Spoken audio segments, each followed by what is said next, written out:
Bismillahirrahmanirrahim. Assalamualaikum warahmatullahi wabarakatuh. Bismillahirrahmanirrahim. Bismillahi masyaallah la quwata illa billah masyaallah. Bismillahi masyaallah kullu ni'matin faminallahi masyaallah. Bismillahi masyaallah la yasuqul khaira illallahi masyaallah. Bismillahi masyaallah la yasrifus su'a illallahi masyaallah. Bismillahi masyaallah la hawla wa la quwwata illa billah. Khassantu nafsi bil hayyil qayyum alladhi la yamutu abada wa dafa'tu 'an nafsi as-su'a bi alfin wa la hawla wa la quwwata illa billahil 'aliyyil 'azim. Alhamdulillah. Alhamdulillahi nahmaduhu wa nasta'inuhu wa nastaghfiruh wa na'udzu billahi min syururi anfusina wa min sayyiati a'malina. May yahdihillahu fala mudilla lahu wa may yudlilhu fala hadiya lahu. Asyhadu an la ilaha illallah wahdahu la syarika lahu. وأشهد أن سيدنا ونبينا محمدا عبده ورسوله. اللهم صل وسلم وبارك على سيدنا محمد وعلى آله وأصحابه أما بعد. أستغفر الله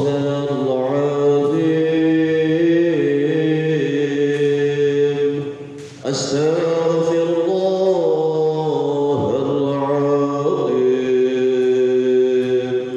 أستغفر الله العظيم. إن الله غفور رحيم. لا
ولا حول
ثم إلى الوحي جل تعالى مشارق الأرض إلى مغاربها في برها بحرها من يمينها إلى شمالها ونخص خاصة إلى حضرة شيخنا ورشدنا ومربي روحنا الحبيب محمد لطفي بن عادل بن هاشم وإلى حضرة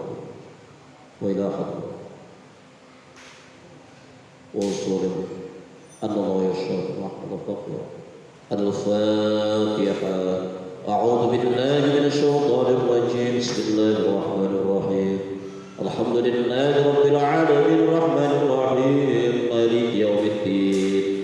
إياك نعبد وإياك نستعين اهدنا الصراط المستقيم صراط الذين أنعمت عليهم غير المغضوب عليهم ولا الضالين آمين. أما بعد فإن خير الحديث كتاب الله وخير الهدي هدي محمد صلى الله عليه وسلم وشر الأمور محدثاتها وكل بدعة ضلالة. Yang kami hormati segenap pengurus Masjid Jami Al-Fitrah, yang kami hormati Bapak hadirin jamaah Masjid Jami Al-Fitrah beserta para pemirsa Om Firman Channel yang semuanya mudah-mudahan senantiasa mendapatkan rahmat serta maghfirahnya Allah Subhanahu wa Ta'ala. Amin. Pengajian kita malam ini masih pada bab zuhud, yakni kita meneruskan pengajian 2 minggu yang lalu. Jadi pada malam ini kita akan membahas hadis nomor 5. Benar saja, hadis nomor 5. Bismillahirrahmanirrahim. Wa anhu, dan darinya. Ini domirnya merujinya kepada hadis yang sebelumnya, yakni dari sahabat Anas radhiyallahu anhu an Rasulillah sallallahu alaihi wasallam qala, dari Rasulullah sallallahu alaihi wasallam bersabda, yatba'ul mayyita salasun, yang mengikuti kepada mayit, yang mengikuti kepada orang yang meninggal dunia itu ada 3, kata Rasulullah. Ahluhu, yang pertama adalah keluarganya. Wa maluhu, dan yang kedua adalah hartanya. Wa amaluhu, dan yang ketiga adalah amalnya. Fayarji'u ithnani, maka yang 2 itu akan pulang kembali. Wa yabqa wahidu, dan yang 1 akan tetap bersama si mayit. Yarji'u ahluhu wa maluhu, akan pulang kembali keluarganya dan hartanya. Wa yabqa amaluhu, dan amalnya yang akan tetap bersama si mayit. Muttafaqun alaih. Bapak hadirin rahimakumullah, pesan dan peringatan dari Rasulullah sallallahu alaihi wasallam melalui hadis tadi itu sesungguhnya sangat tegas. Itu sudah sangat jelas dan faktual. Faktual maksudnya adalah bahwa memang begitu kenyataannya. Dari zaman Rasulullah sallallahu alaihi wasallam sampai dengan zaman kita sekarang ini tidak ada orang yang melepas keberangkatan jenazah ke alam kubur itu seperti orang yang melepas orang mau pulang kampung. Nggak ada. Dari dulu sampai sekarang nggak pernah terjadi hal seperti itu. Diantar sampai depan pintu, kemudian dada-dada gitu kan, selamat jalan, dada selamat jalan, semoga selamat sampai tujuan gitu. Enggak, diantar oleh keluarganya. Mungkin ada sebagian harta milik si mayit, mulai dari kain penutup keranda sampai mungkin kendaraan yang dimiliki si mayit itu pun ikut di bawah sampai ke kuburan. Selesai dimakamkan, keluarga pulang, istri pulang, anak pulang, menantu pulang, cucu pulang, tetangga semuanya pulang. Dengan siapa si mayat di dalam kubur? Hanya dengan amal. Hanya dengan amal. Bapak hadirin rahimahullah. Namun demikian bahwa sebegitu tegasnya, sebegitu jelas dan gamblangnya, dan demikian faktualnya apa yang disampaikan Rasulullah SAW tadi.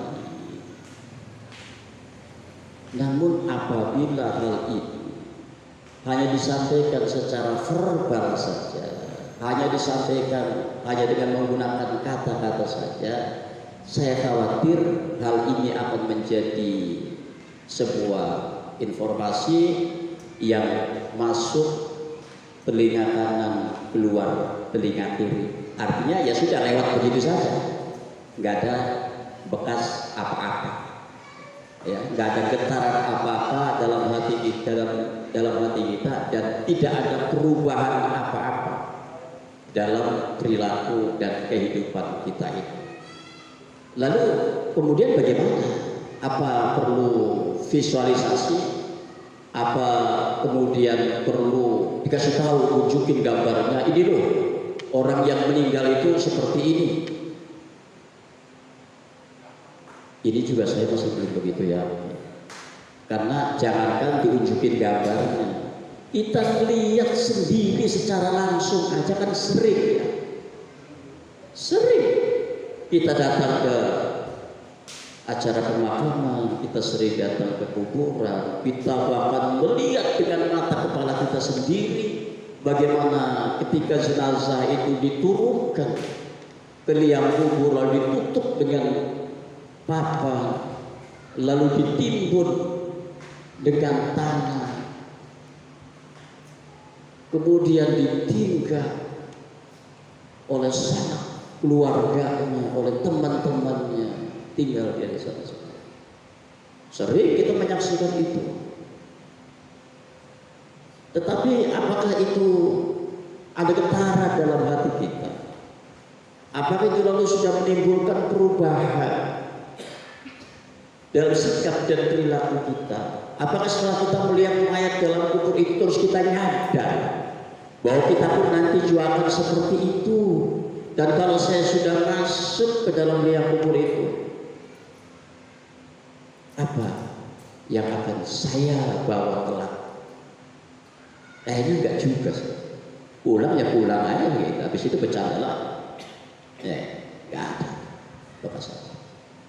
Pada itu ada seorang sufi besar yang bernama Ibrahim bin Adham. Ibrahim bin Adham ini pernah ditanya oleh salah satu muridnya. Kata muridnya, Tuan Guru, apa yang menyebabkan Tuan Guru itu bisa bersikap zuhud? Beliau menjawab, karena 3 hal saya bersikap zuhud. Yaitu yang pertama, bahwa alam kubur itu sangat mencekam. Sementara saya tidak bisa menghindarkan diri dari itu. Yang kedua, bahwa perjalanan dari dunia menuju akhirat itu sangat jauh, sementara saya tidak punya perbekalan untuk itu. Dan yang ketiga, bahwa nanti pada hari kiamat nanti semua orang akan diadili di hadapan Allah Subhanahu wa Ta'ala, sementara saya tidak bisa untuk mengelak. Saya tidak baik menyaksikan sendiri, ternyata tidak berapa. Lalu gimana lagi? Maka itu malam ini saya ingin ngajak Bapak hadirin sekalian untuk ngaji rasa. Ngaji rasa. Yang dimaksud ngaji rasa adalah ngaji dengan mengkonsentrasikan hati dan pikiran dan dengan mengaktifkan perasaan. Mudah-mudahan dengan itu kita akan bisa merasakan mengenai akan terjadinya kematian dalam diri kita. Siap ya? Siap ya? Baik. Kalau gitu baik. Siap. Kalau gitu konsentrasikan hati dan pikirannya, lalu hidupkan perasaannya, aktifkan perasaannya. Yuk kita baca istighfar dulu ya. Astaghfirullahaladzim, astaghfirullahaladzim, astaghfirullahaladzim min jami'il ma'asi wa dhunub wa atubu ilaih. Sekarang Bapak bayangkan bahwa yang dimaksud mayit seperti yang dijelaskan oleh Rasulullah SAW dalam hadis tadi, itu adalah diri kita sendiri, diri saya sendiri, bukan orang lain, bukan tetangga kita, bukan anak kita, bukan istri kita, tetapi adalah diri saya sendiri. Bayangkan di saat jasad saya ini sudah tergolek lemas, tak berdaya, seluruh persendian dalam tubuh ini terasa sakit, napas mulai terasa sesak dan tersengal-sengal, tenggorokan terasa sakit yang tiada kira, mata terasa sakit dan kabur pandangannya, telinga terasa sakit dan kabur pendengaran. Terlebih-lebih di saat datang sakaratul maut, saat-saat yang sangat menyakitkan dalam hidup, tidak ada satupun rasanya sakit yang pernah dialami oleh seseorang di dunia ini melebihi rasa sakitnya orang di saat sedang sakaratul maut. Oleh karena itu Nabi Musa alaihissalam pun pernah ditanya oleh Allah Subhanahu wa Ta'ala sesudah kematiannya, wahai Musa, bagaimana rasanya di saat engkau dalam keadaan sakaratul maut? Nabi Musa alaihissalam menjawab, rasa sakitnya dan pedihnya persis sama seperti kambing yang dikuliti hidup-hidup. Orang sekelas Nabi Musa alaihissalam saja, ia Nabi dan Rasulnya Allah Subhanahu wa Ta'ala, beliau masih merasakan betapa sakitnya, betapa pedih yang dialaminya pada saat ia sedang dalam keadaan sakaratul maut. Lalu bagaimana dengan kita? Tidakkah kita mengkhawatirkan keadaan yang akan kita alami kelak? Apakah kita tidak berusaha untuk menyiapkan diri untuk menghadapi sakaratul maut itu? Saat-saat yang sangat menyakitkan dalam hidup itu. Tenaga kita sudah tiada, pendengaran hilang, penglihatan kabur, rasa sakit sekujur tubuh yang sungguh sangat luar biasa.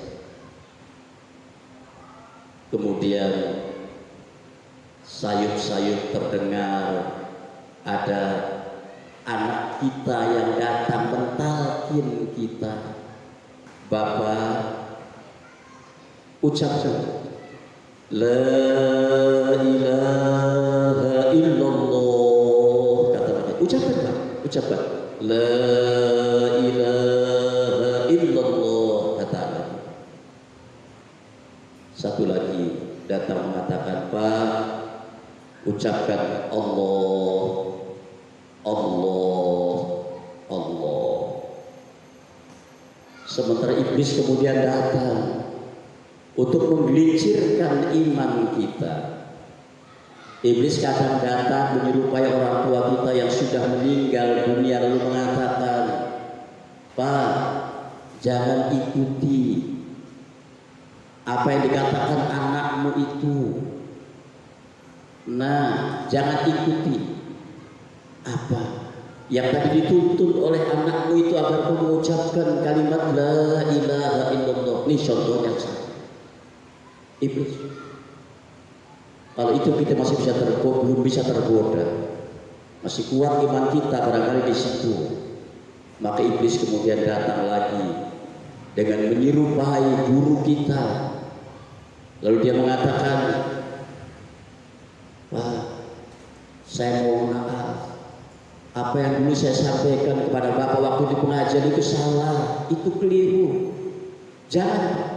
Jangan ikuti orang menuntutmu untuk mengucapkan kalimat la ilaha illallah.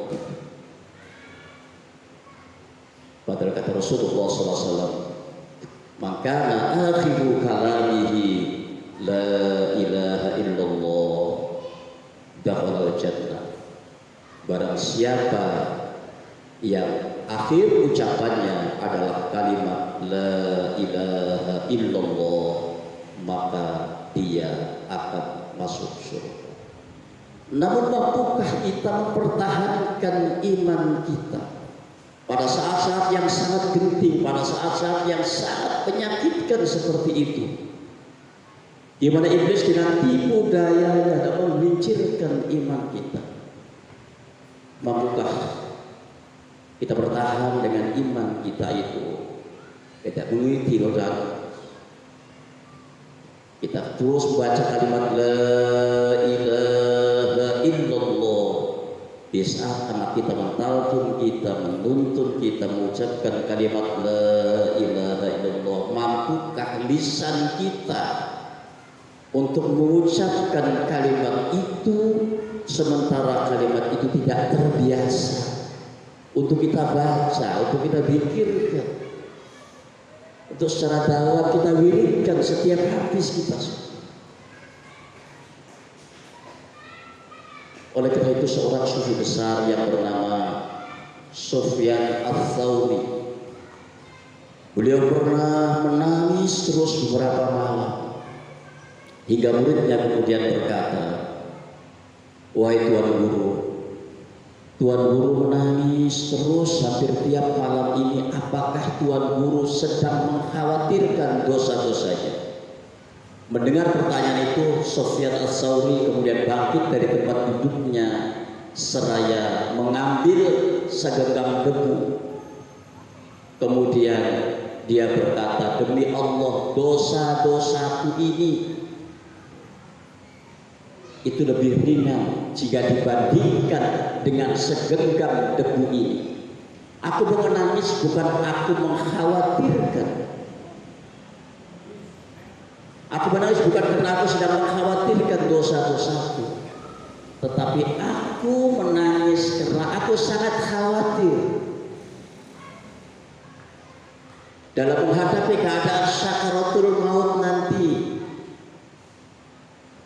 Apakah aku bisa wafat dalam keadaan husnul khotimah, wafat dengan bawa iman Islam, atau sebaliknya aku wafat dalam keadaan su'ul khotimah, aku wafat dalam keadaan tidak membawa iman dan Islam. Orang sekelas Sufyan Ats-Tsauri saja masih sangat khawatir dalam menghadapi keadaan sakratul maut itu. Lalu apakah kemudian masih tidak ada kekhawatiran dalam diri kita ini dalam menghadapi keadaan yang sangat mencekam seperti itu? Na'udzubillah. Kita memang tidak tahu apakah kita akan wafat dalam keadaan husnul khotimah ataukah kita akan wafat dalam keadaan su'ul khotimah. Namun para ulama sudah memberikan penjelasan secara panjang lebar, gamblang, jelas mengenai apa yang menyebabkan orang kemudian wafat dalam keadaan su'ul khotimah dan apa kemudian yang menyebabkan orang wafat dalam keadaan husnul khotimah. Para ulama setidaknya ada dua sebab yang menyebabkan orang itu meninggal dalam keadaan su'ul khotimah, meninggal dalam keadaan tidak membawa iman. Na'udzubillah. Apa yang dua itu? Yang pertama adalah selalu tenggelam dalam perbuatan dosa. Ia selalu larut dalam perbuatan dosa. Dan yang kedua, hatinya selalu terpaut kepada selain Allah. Na'udzubillah. Yang diingat-ingat, pikirkan, yang dipentingkan bukan Allah. Hati ya selalu terpaut kepada yang selain Allah. Lalu para ulama juga menjelaskan apa kata kuncinya kalau kita ingin mendapatkan husnul khatimah, mendapat akhir hidup yang baik, meninggal wafat dalam keadaan membawa iman dan Islam. Para ulama menjelaskan kata kuncinya adalah istiqomah.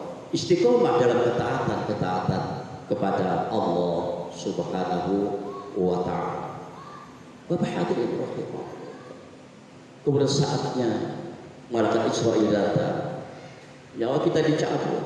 Betapa sakitnya seseorang ketika nyawa itu dicabut. Oleh karena itu maka Nabi Isa alaihissalam beliau pernah meminta izin kepada Allah Subhanahu wa ta'ala agar ia bisa diperkenankan Allah, diizinkan Allah untuk bisa bercakap-cakap dengan ibundanya Siti Maryam alaihissalam setelah beliau meninggal dan dikuburkan. Allah memberikan izin kepada Nabi Isa alaihissalam itu, maka didatanginya kuburan ibundanya itu, dan dari atas kuburannya Nabi Isa alaihissalam menyampaikan salam kepada ibundanya. Assalamualaikum ya ummi. Dijawab salam itu oleh ibundanya, Assalamualaikum ya.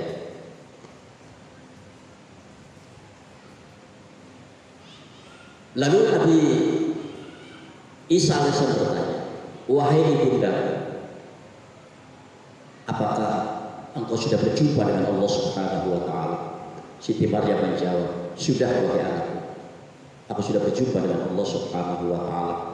Lalu pertanyaan kedua, apakah ibundaku sudah mendapatkan kenikmatan-kenikmatan seperti apa yang telah dijanjikan oleh Allah Subhanahu wa ta'ala? Siti Maryam kemudian menjawab, sudah wahai anakku, aku sudah mendapatkan kenikmatan-kenikmatan seperti apa yang telah dijanjikan oleh Allah Subhanahu wa ta'ala. Tetapi wahai anakku, ini rasa sakit di tenggorokanku itu sampai sekarang masih terasa. Sejak Israil itu mencabut nyawa dari jasadku. Bayangkan, sekelas wanita suci seperti Maryam alaihissalam itu saja. Ia merasakan rasa sakit yang demikian luar biasa. Sampai-sampai beberapa hari setelah dikuburkannya pun rasa sakit itu belum juga hilang. Lalu masih ada. Kemudian dalam diri kita ini sifat masa bodoh. Sudahlah, urusan akhirat mah umangke. Umangke itu bukan nanti. Kalau ke kumaha masih bagus. Umangke itu ya gimana ntar aja. Tahu. Pas. Ruh dari jasad kita. Lalu semua pakaian yang ada dalam tubuh kita dilepas. Pakaian yang dulu dibeli di mall dilepas. Pakaian yang dulu beli di toko pakaian ternama dilepas, dimandikan kita, lalu dikafani kita. Yang dipakaikan bukan pakaian yang mewah, bukan pakaian yang bagus, bukan pakaian yang mahal. Yang dipakaikan kepada kita adalah cuma kain kafan yang dibeli di tukang kembang, dibungkus, dibawa kemudian ke masjid untuk disolatkan. Selesai itu dibawa kita ke kuburan, dimasukkan jasad kita dalam liang kubur itu. Bayangkan, yang dimasukkan dalam liang kubur itu bukan jasad orang lain, jasad saya. Ditutup dengan papan,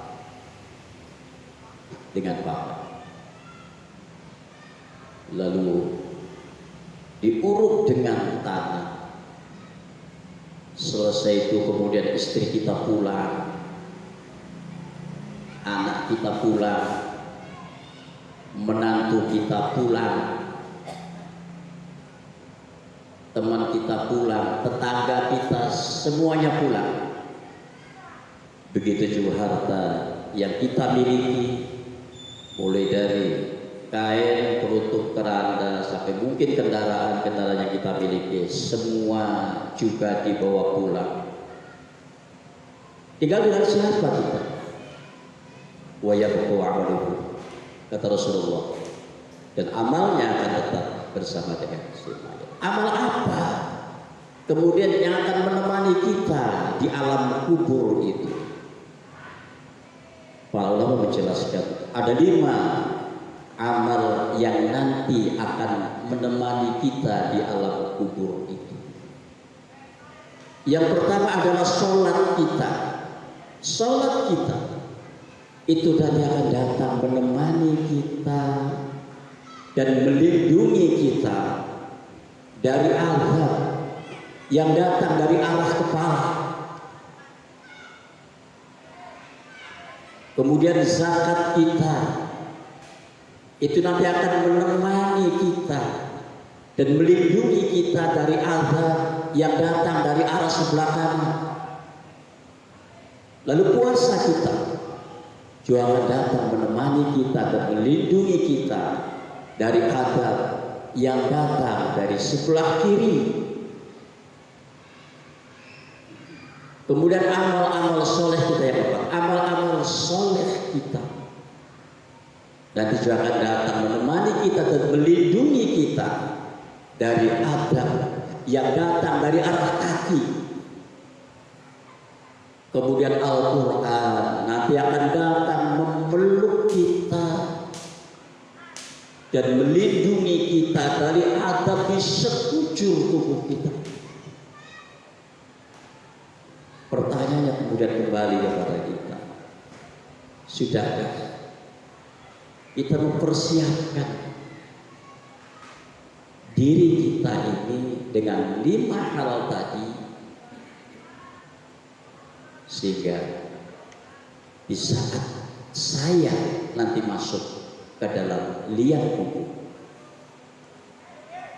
ada Yang menemani kita bukan istri kita, bukan anak kita, bukan menantu kita, tetapi amal-amal yang sudah kita siapkan tadi. Ataukah kita sampai sekarang masih terus menyibukkan diri ya, untuk hal-hal yang sebetulnya semuanya akan kita tinggalkan di saat kita meninggal dunia. Alam kubur itu gelap, alam kubur itu sesak, tidak ada lampu di sana, tidak ada AC di sana, tidak ada ventilasi udara di sana. Lalu apa yang akan menemani? Apa yang akan menyinari? Apa yang akan menerangi dan melapangkan kubur kita itu? Hanya 4 hal, kata para ulama. 4 hal. Yaitu apa? Yang pertama adalah senantiasa menjaga sholat 5 waktu kita. Itu akan menerangi dan melapangkan kubur kita. Senantiasa menjaga sholat 5 waktu kita. Oleh itu kita jaga dan usahakan agar sholat 5 waktu kita ini senantiasa kita dirikan di awal waktu dan kita dirikan dengan berjamaah. Mudah-mudahan itu bisa menerangi kita, bisa melapangkan. Lalu yang kedua apa? Yang kedua adalah memperbanyak sedekah. Sedekah kita itu akan menerangi, melapangkan kubur kita. Harta kita yang akan menemani kita itu bukan harta kita yang kita simpan di bank bukan, tapi adalah harta kita yang kita sedekahkan, harta kita yang kita infakkan di jalan Allah. Itulah yang akan menerangi dan akan melapangkan kubur kita, dan itulah yang akan menemani kita di akhirat. Lalu ketiga apa? Bacaan Al-Quran. Al-Quran itu akan menemani dan melapangkan kubur kita. Lalu yang keempat adalah memperbanyak tasbih dan berselawat kepada Nabi Sallallahu Alaihi Wasallam. Subhanallah walhamdulillah wa la ilaha illallah wallahu akbar. Allahumma salli ala Sayyidina Muhammad wa ala ali Sayyidina Muhammad. Bapak hadirin rahimahullah, setelah berbagai upaya sudah kita lakukan, artinya kita sudah pernah mendengar, bahkan beberapa kali kita mendengar tausiah ya, penjelasan-penjelasan dari guru-guru kita mengenai kematian, mengenai alam kubur itu bagaimana. Kita sudah membaca kitabnya, sudah melihat orang meninggal bagaimana dikuburkan, sudah ngaji rasa, sudah. Lalu kalau misalnya sampai dengan juga tidak ada getaran apa-apa dalam hati kita ini, kemudian kita masih nggak nyadar juga bahwa kita ini mau mati, bahwa nanti pada saat kita mati tidak ada yang bisa menemani kita kecuali amal-amal soleh kita itu. Kalau misalnya ini juga masih ada getaran apa-apa, sampai dengan ngaji rasa pun kita masih belum tersentuh juga, ini kemungkinan kemungkinan di hati kita ini masih ada hijab ya, mungkin di hati kita ini masih ada tembok tebal yang menghalangi antara hubungan kita dengan Allah Subhanahu wa Ta'ala. Atau dalam kata lain, hati kita ini gak bisa wusul kepada Allah, hati kita ini kemudian gak bisa connect, hati kita ini tidak bisa nyambung kepada Allah Subhanahu wa Ta'ala. Apa yang menyebabkan itu? Nih, saya mau cerita punten. Kalau saya langsung tembak begitu kan nanti kayak itu. Enggak, saya mau cerita aja. Ada seorang sufi besar yang namanya Malik bin Dinar. Beliau ini dulu waktu beliau belajar jadi orang sufi dengan bimbingan seorang mursyid, ya, beliau sudah dikasih amal, diijazah beberapa amal, diwiridkannya, puasanya, segala macam apa dilakukan, termasuk menerima petunjuk-petunjuk dari gurunya itu. Tapi selama bertahun-tahun, nggak ada getaran apa-apa dalam hatinya. Dia tidak pernah bisa usul, nggak pernah bisa connect hatinya, nggak pernah bisa nyambung hatinya dengan Allah Subhanahu Wa Taala. Maka dia kemudian mengadu kepada gurunya. Wahai Tuhan Guru, saya ini sudah riyadhah, sudah latihan selama bertahun-tahun, tapi kok nggak ada getaran apa-apa dalam hati saya ini. Hati saya ini nggak bisa nyambung dengan Allah Subhanahu Wa Taala. Apa?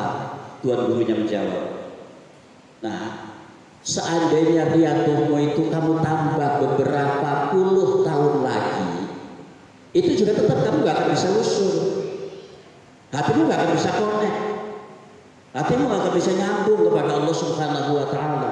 Loh, kalau begitu lantas gimana?